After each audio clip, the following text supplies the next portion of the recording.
Bem-vindos ao nosso Pode Sim, eu sou o Carlos Luiz. Vamos hoje falar de um tema que toca diretamente a todos nós, certo? Vamos falar do egoísmo, e, em especial, a manifestação do egoísmo em relação à posse das riquezas materiais. Antes disso, quero agradecer a Ângela Carneiro, a Joísa, ao Marcílio, a Tilce, ao Eduardo, ao Eusílio, o Alfredo Sampaio e a Maria de Souza pela participação no blog, né? Os primeiros se inscreveram na nossa lista de e-mail, né? Alfredo, ele se inscreveu no blog, e a Maria de Souza nos brindou com um comentário sobre o programa anterior.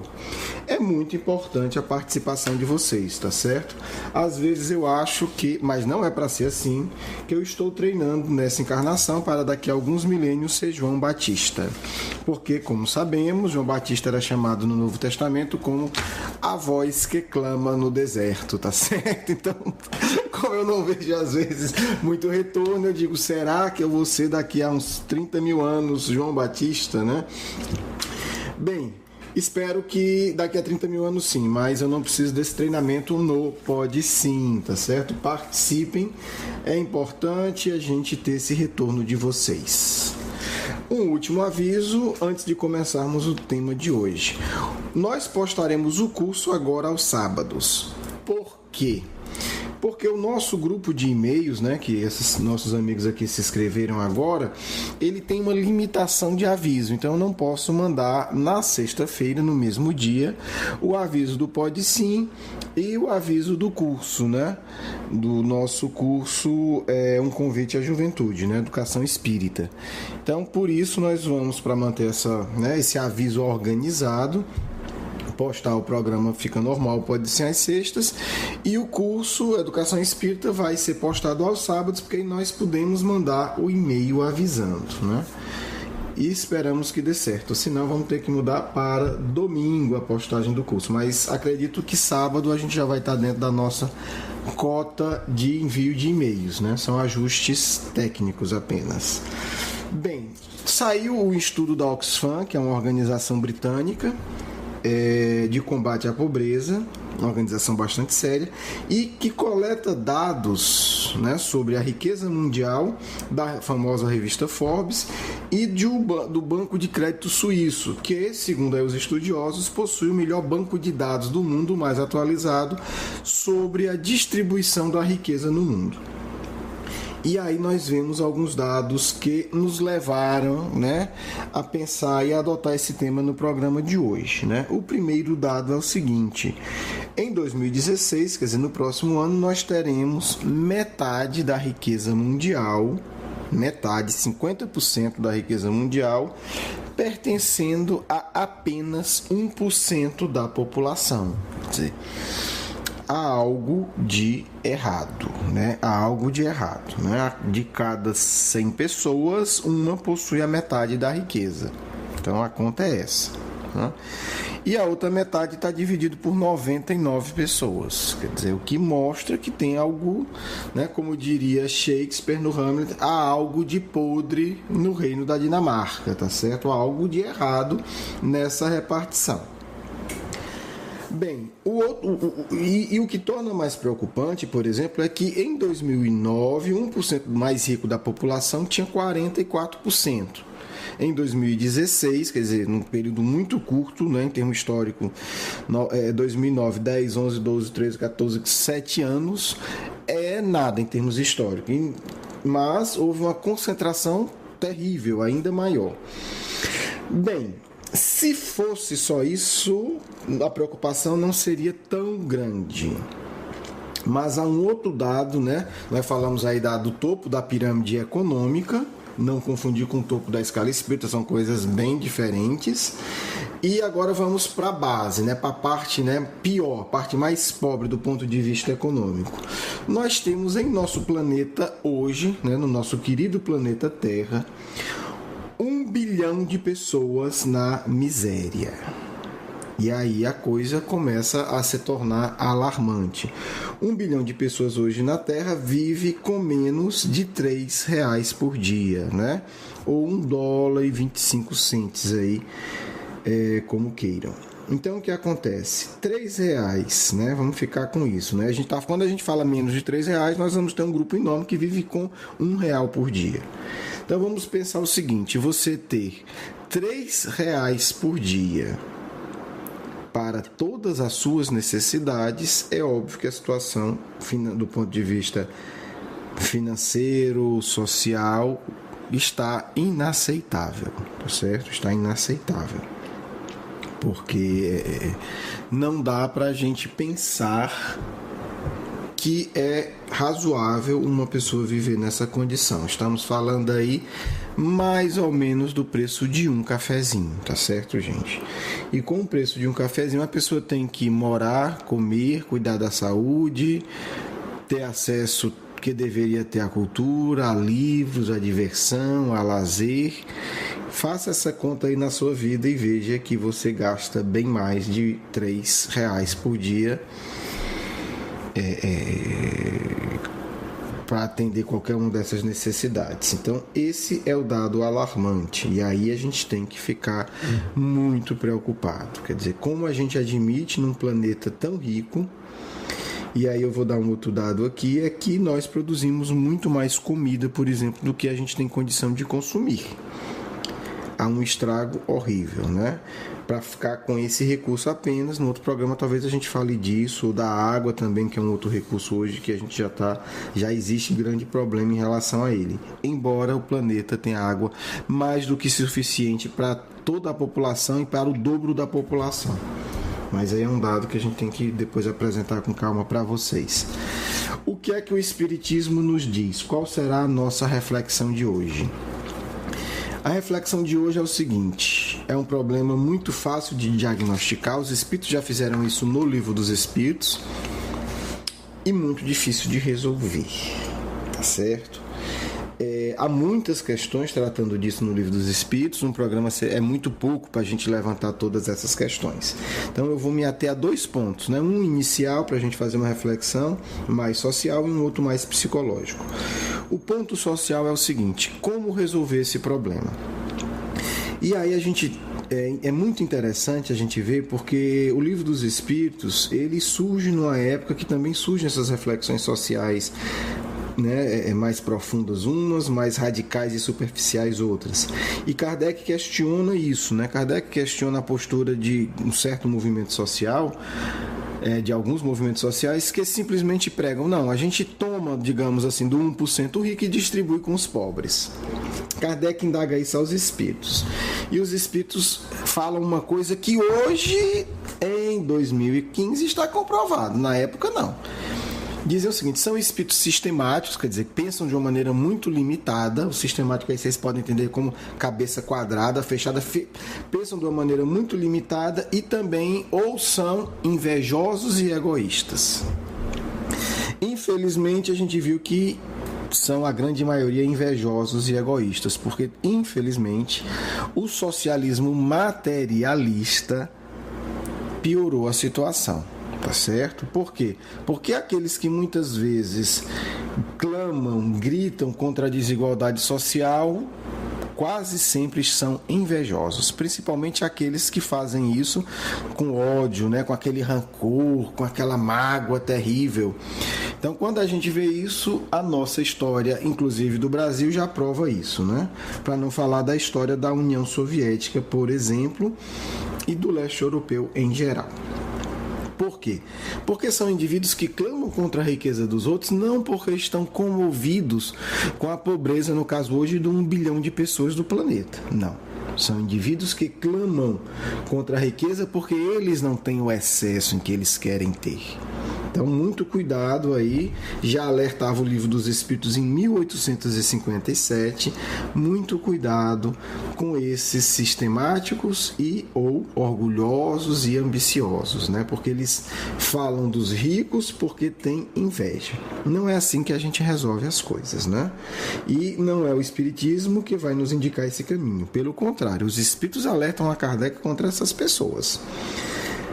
Bem, basta ver um pouco de história aí dos últimos 100 ou 200 anos para ver que isso, infelizmente, é verdade. E aí surge a nossa questão central do programa.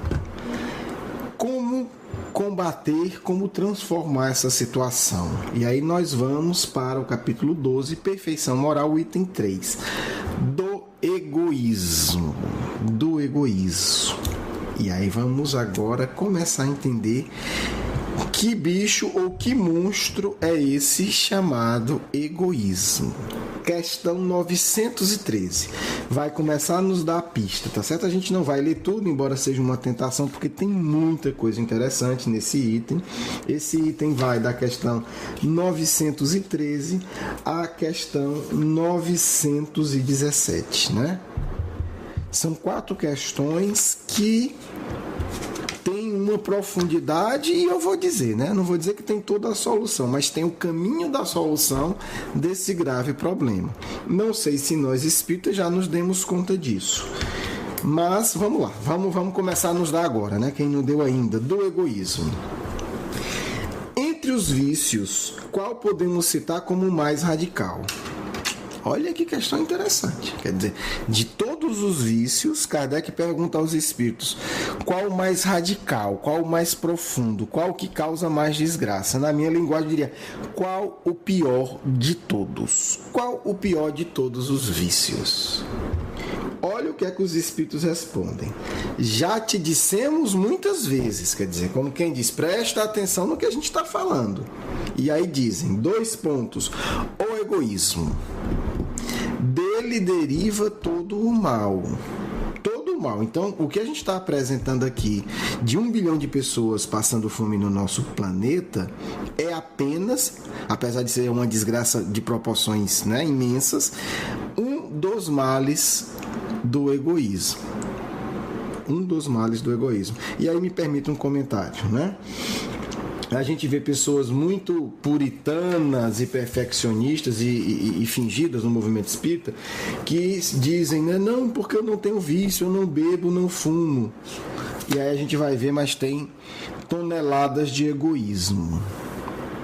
Segundo a minha interpretação pessoal disso aqui, antes ela fumasse e bebesse e não fosse egoísta. Não estou incentivando isso, eu estou apenas mostrando que o pior de todos os males, segundo os espíritos da codificação, é o egoísmo, porque todo o mal deriva deles. E aí o que é que os espíritos, continuando, a questão é um pouco mais longa. Estudai todos os vícios. Gente, beber um pouco de água, dá licença.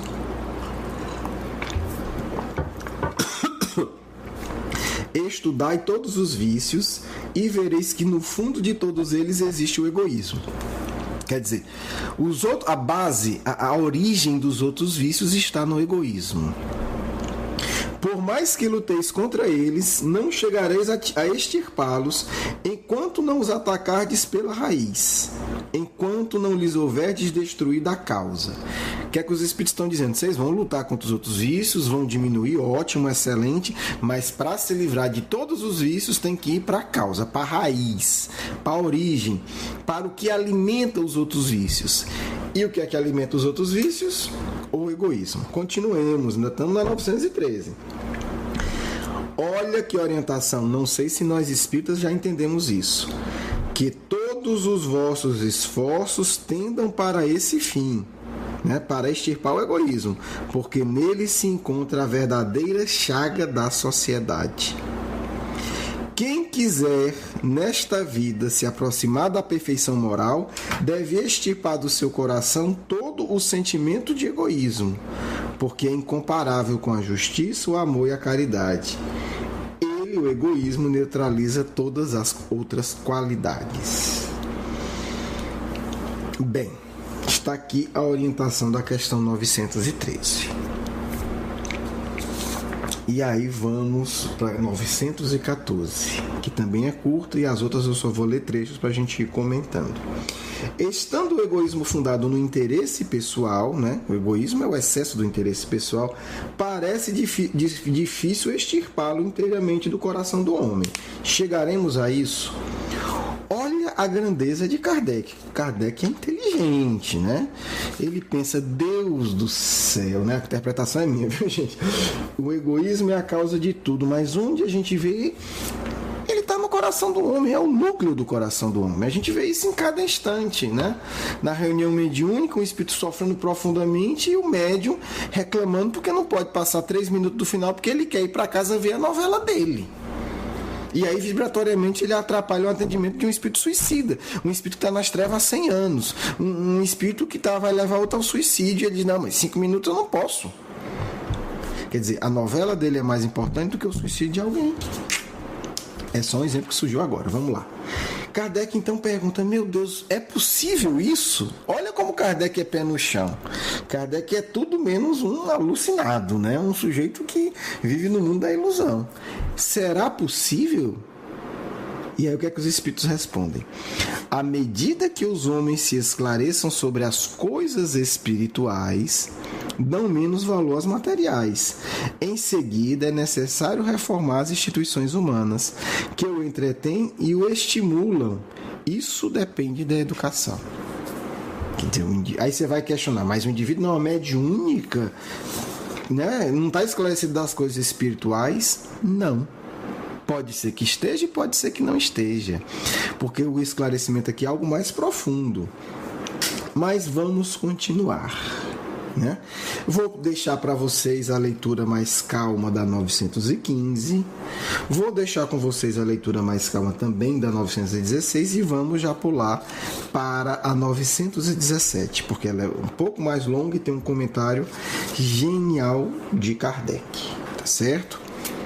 917. Kardec é muito prático, gente, objetivo, né? Espiritualidade tem a ver com coisas práticas, reais. E aí Kardec pergunta, tudo bem, questionou a 915, a 916, e aí chega agora da pergunta, né, talvez mais importante das 4, talvez, né, opinião minha. Kardec pergunta o seguinte, qual é o meio de se destruir o egoísmo? Olha a lógica de Kardec. Qual o problema? Será possível realmente extirpá-lo? Né? Aí ele vai fazer uma reflexão na 915, né? Sobre essa modificação do egoísmo. Na 916 ele vai perguntar se a vida social, se o egoísmo não é aumentando, né? Se o homem primitivo não era menos egoísta, o que é que os espíritos dizem sobre isso? E na 917 ele lança a questão central, né? Vai agora no coração. Como extirpar o egoísmo, como destruir. Kardec usa a palavra destruir.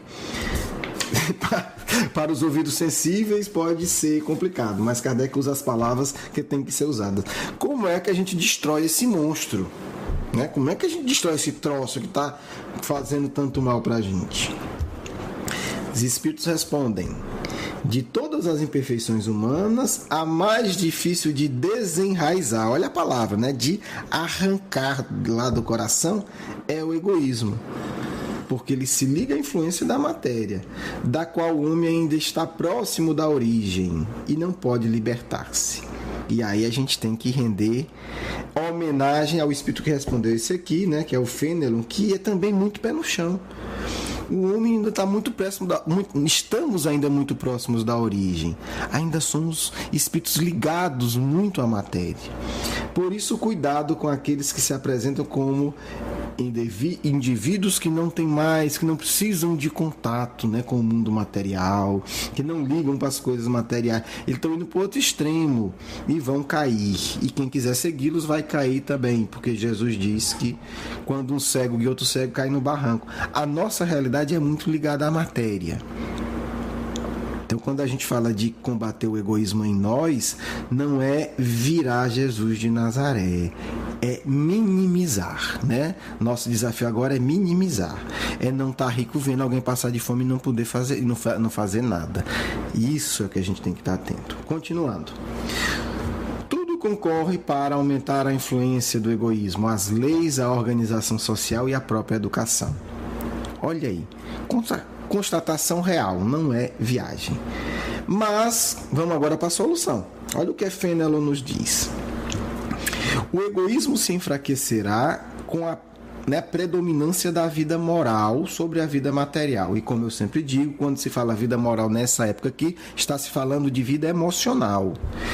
E, sobretudo, com a compreensão que o Espiritismo vos dá quanto ao vosso estado futuro real, né? E não o estado futuro desfigurado pelas ficções alegóricas. Por isso que o Espiritismo é bem pé no chão. Situação real. Continua o amigo espiritual aqui. O Espiritismo bem compreendido, quando estiver identificado com os costumes e as crenças, transformará os hábitos, as usanças e as relações sociais. O egoísmo. Olha aí, agora eu vou destacar uma coisa aqui que é uma reflexão dolorosa para nós espíritas, né? Porque o espiritismo por si só não transforma o egoísmo, segundo essa resposta. Apenas o espiritismo bem compreendido. E aí a gente tem que pensar realmente se o movimento espírita tem compreendido bem o espiritismo. A resposta, eu penso nisso há mais de 20 anos, gente. A resposta é não. O movimento espírita não compreende o espiritismo bem. Quando compreender, será a força mais poderosa da Terra de transformação social. Não tenho dúvida disso. Bem compreendido. Continuemos. O egoísmo se funda na importância da personalidade. Ora, o espiritismo bem compreendido, o espírito é sábio. Ele repete de novo, leiam aí. E olha o que é que ele diz. O espiritismo bem compreendido, repito, faz ver as coisas de tão alto que o sentimento da personalidade desaparece de alguma maneira perante a imensidade. Ao destruir essa importância, ou pelo menos ao fazer ver a personalidade naquilo que de fato ela é, ela combate necessariamente o egoísmo. O que é isso, gente? Espiritismo bem compreendido. O Espírito fala 2 vezes e ainda diz, repito, se tiver algum distraído lendo a questão e achar que basta conhecer o Espiritismo e dizer, eu sou espírita. É espírita? Ok. Compreendeu bem? A resposta continua, mas eu não vou ler o outro parágrafo. Deixo para vocês, pessoal. Tem que ler esse item, tá bom? Por favor, são 4 questões, são 2 páginas, não vai matar ninguém. E agora eu vou, né? E o Espiritismo bem compreendido nos leva a fazer o quê? Primeiro, ver quem nós somos, gente. Ver quem nós somos. Por que é que eu digo que o Espiritismo não está bem compreendido? Aí eu vou pegar só esse indicador, né? No outro dia a gente pega outros. Porque nós, no meio espírita, não compreendemos quem nós somos. É muito comum a gente ver 2 posturas que provam que não sabemos quem nós somos. Uma é a santa preguiça, né? A santa preguiça é assim: quem sou eu para fazer alguma coisa, né? Como quem diz, eu sou santo e por isso sou preguiçoso. Então, não sabemos quem nós somos, tá certo? E aí temos uma parte boa do movimento espírita nessa realidade, né? Não faz nada, se acomoda, ou é o nada ou muito pouco, né? Eu vou lá no centro espírita e faço uma prece, legal. E a outra situação, tá certo? É o falso missionário, né? Não, eu sou o missionário, eu sou o espírito evoluído. Claro que o povo não diz isso porque não tem coragem, mas pensa, né? Porque eu sou dirigente espírita, sou médium, eu sou sei lá o quê. Cada um pega um título para justificar a sua ilusão. E aí, como eu me iludo que eu sou o missionário, ou fulano de tal, ou evoluído, ou presidente do centro, ou médium, ou palestrante, ou sei lá o que seja, eu mereço mais. Eu mereço mais do que os outros. E aí a gente vê essa conduta infeliz. Se a gente se entender como filho de Deus e como espírito em evolução, a gente vai dizer, eu mereço tudo o que eu preciso para evoluir. E Deus vai me dar. E eu vou aceitar. E eu vou utilizar tudo isso para o bem. Né? Vamos ler trechos do comentário de Kardec, tá certo? Não dá para ler tudo. Falando do egoísmo, é um verdadeiro mal que se espalha por todo o mundo e do qual cada um é mais ou menos vítima. Quer dizer, não escapa ninguém, Kardec está dizendo isso. É necessário combatê-lo, portanto, como se combate uma epidemia. Como é que a gente combate uma epidemia, gente? Ah, não, é porque Deus quer, tá tendo aqui um surto de ebola, de AIDS, de seja o que for, mas é porque Deus quer, né? É assim? Bem, segundo o Espiritismo, não. Temos que, como Kardec vai dizer, estudar a causa do mal, testar e aplicar a solução na prática. Claro que egoísmo não resolve com vacina, resolve com mudança de atitude. Kardec vai dizer, é preciso investigar então o mal. E aí eu pergunto, o que é que nós, sociólogos, antropólogos, psicólogos, né, pessoas que têm uma formação e são espíritas, estamos fazendo para combater o egoísmo? Porque, ora, se o egoísmo é o principal mal da humanidade, se o espiritismo é a grande revelação para que nos dá uma compreensão mais profunda da vida, o que é que nós espíritas, dialogando com as ciências, Kardec sempre defende isso, estamos fazendo em termos de pesquisa para lidar com essa epidemia, gente? Cadê as nossas pesquisas? Porque a gente já viu que a grande causa do egoísmo é o atraso espiritual e, né, o Fenelon usa a expressão, importância da personalidade. Hoje, na área da psicologia, a gente pode fazer um vínculo tranquilo. O que é isso? É uma doença psíquica, gente. O egoísmo, do ponto de vista individual, é uma doença psíquica. É um distúrbio emocional. Por isso que ele fala, né? Quando a gente tiver um equilíbrio moral, um equilíbrio emocional, a gente vence o egoísmo. Então, o egoísmo, do ponto de vista psicológico, é isso. É um distúrbio emocional. É uma falta de desenvolvimento emocional, causado por traumas, por medos, etc, etc. Então, quanto mais egoísta, mais doente. Porque quando o Kardec fala que o egoísmo é uma epidemia, mas é uma epidemia da alma. Não é um vírus, não é uma bactéria. Kardec está fazendo uma comparação, porque ele é um grande professor, está usando da didática. Para que a gente não diga que é Deus, deixa aí, é coisa de Deus. Não, é uma doença que nós temos que enfrentar. É uma epidemia que se alastra. Então, é ridículo a gente chegar e dizer, não, porque está tendo aqui uma epidemia, vamos ficar aqui esperando para ficar bom. Não, vamos fazer pesquisa. Então, se o egoísmo é uma epidemia da alma que se alastra, e os números apresentados aqui não deixam dúvida, que continua se alastrando,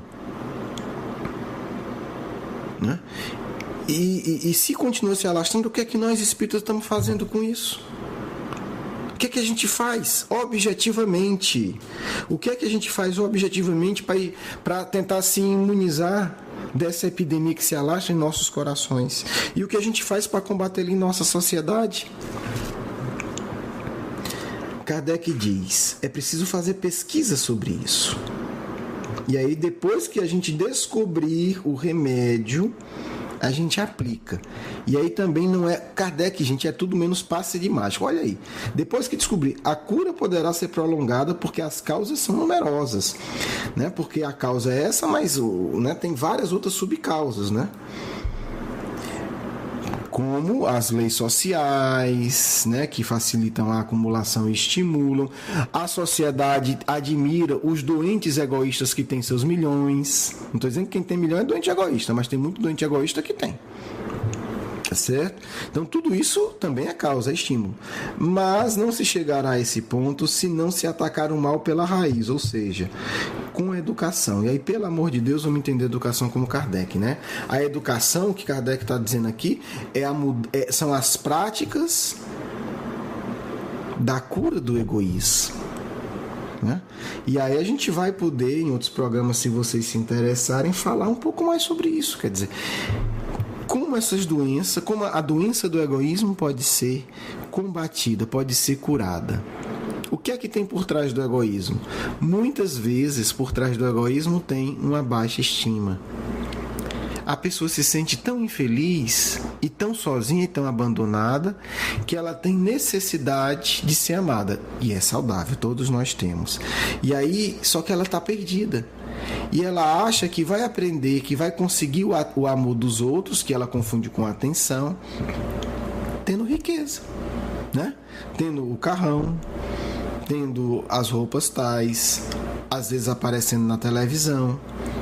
Então, quando a gente vê uma pessoa assim, a gente tem que entender que é uma pessoa doente, mesmo com um carro rico, mesmo no melhor restaurante, mesmo esbanjando, seja o que for.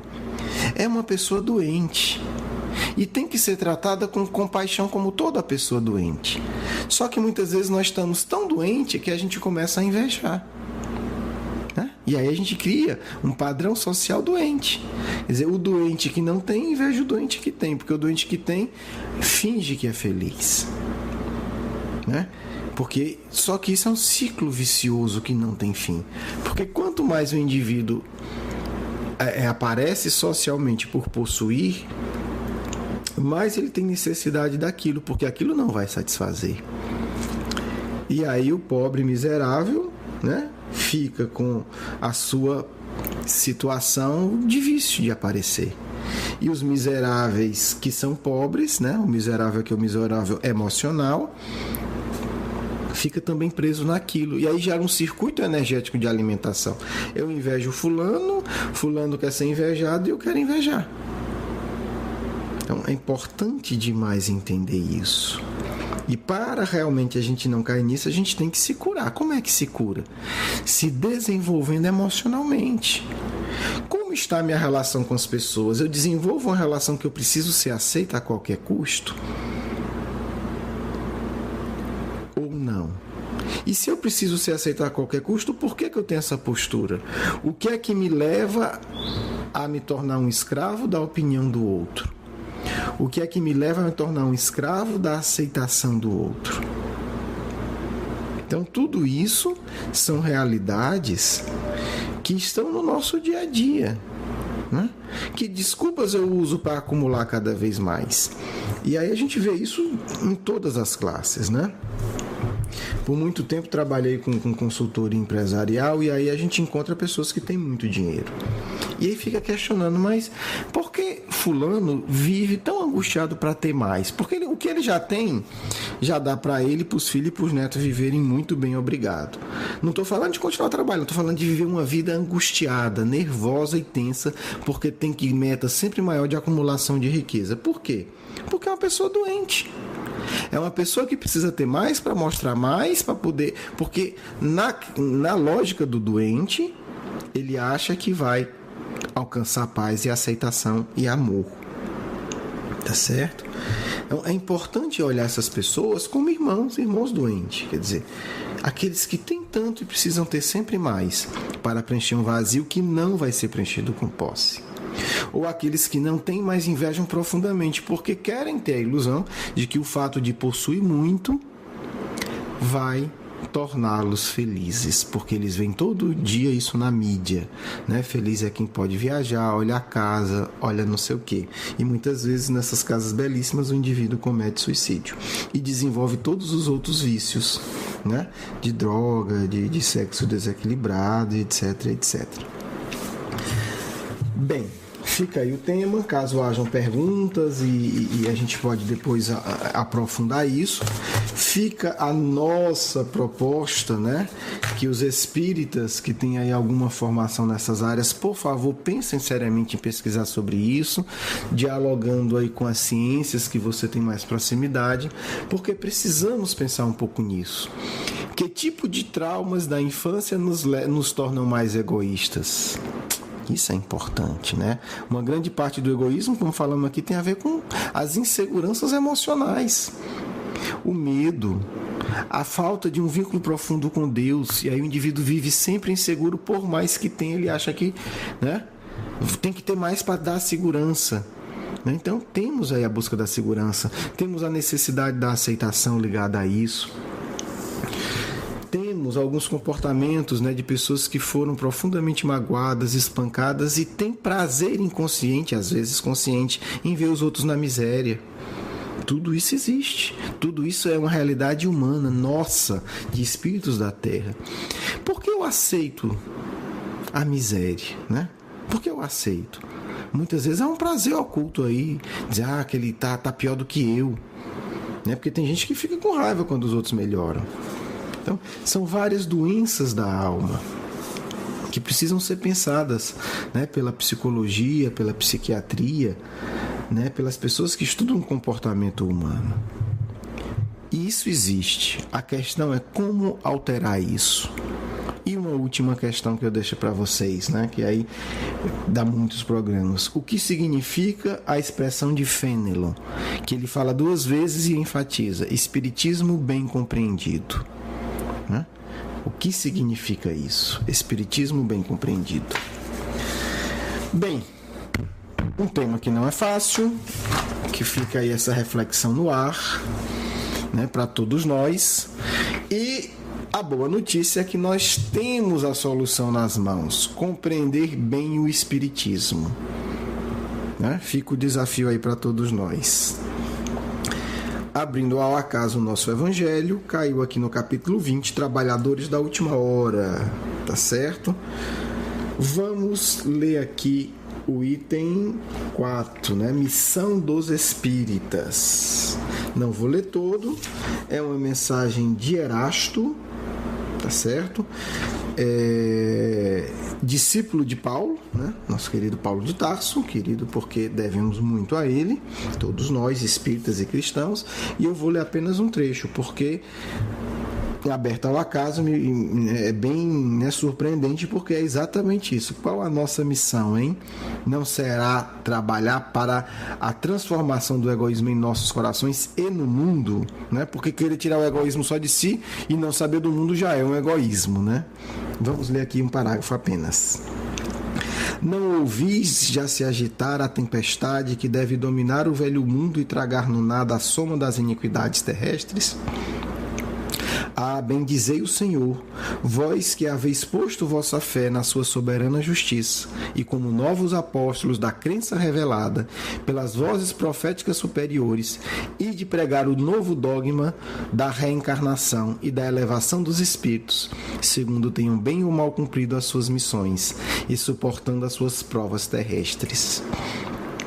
Não vos amedronteis. As línguas de fogo estão sobre as vossas cabeças. Ó verdadeiros adeptos do Espiritismo, sois os eleitos de Deus. Ide e pregai a palavra divina. A hora é chegada em que deveis sacrificar a sua propagação, os vossos hábitos, os vossos trabalhos, as vossas ocupações fúteis. Ide e pregai. Os espíritos do alto estão convosco. Certamente falarei a pessoas que não quererão escutar a voz de Deus, porque essa voz as chama sem cessar a abnegação. Pregareis o desinteresse aos ávaros, a abstinência aos dissolutos, a mansuetude aos tiranos domésticos e aos déspotas esclarecidos. Palavras perdidas, eu sei, mas que importa? É preciso regar com os vossos suores o terreno que deveis semear, porque ela não frutificará e não produzirá, senão sobre os esforços reiterados da enxada e da charrua evangélicas. Ide e pregai.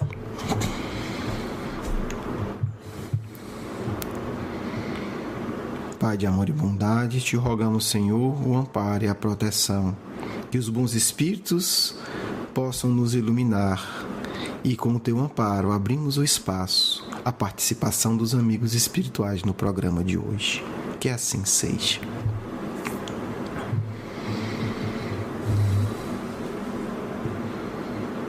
Paz em vossos corações. Que o amor do Cristo envolva a todos, na certeza de que a imensa batalha da luz está em sua etapa final e os trabalhadores da última hora se apresentam no mundo, contando também convosco. Combatei, irmãos, o egoísmo em vossos corações, em vossos ambientes de trabalho, em todas as vossas práticas sociais. Generosidade para com todos, carinho com os idosos, atenção educativa com as crianças, ternura para os doentes terríveis que mais padecem porque querem acumular para si a fama, a riqueza, as torpes ilusões do mundo. Pagarão caro. São irmãos que contam com milhões e esquecem dos milhões de irmãos extirpados pelo mundo egoísta das condições básicas para uma existência feliz. Cabe ao Espiritismo tocar em profundidade primeiro os vossos corações e vos tornar generosos na divulgação do bem e da verdade, dos livros que iluminam, dos programas que não cessam de alertar. Amém, porque a hora é chegada. Irmãos e irmãs queridas do coração, começai o vosso bom combate em vós mesmos, e a partir de hoje indagai: o que posso materialmente compartilhar com os que nada têm? O que posso emocionalmente doar aos que precisam do meu amor? O que posso energeticamente suprir aqueles que mais sofrem da vida material e da espiritual por terem os corações arrasados pelo próprio egoísmo? Amai e cumprir vossas missões no mundo, vinculadas sem nenhuma dúvida ao Consolador, porque se ouvir nossas palavras, pertenceis também ao Grupo Marcos, e a partir de agora, a cada programa, lançaremos a vocês um desafio de trabalho cristão, para que o egoísmo não congele os vossos corações. A partir de agora, trabalharemos juntos. Preparai-vos, porque combatendo o vosso egoísmo, irei vos iluminar, e iluminando-vos, sereis trabalhadores verdadeiros do Cristo. Muita paz, do vosso irmão e amigo Caibar Schutel.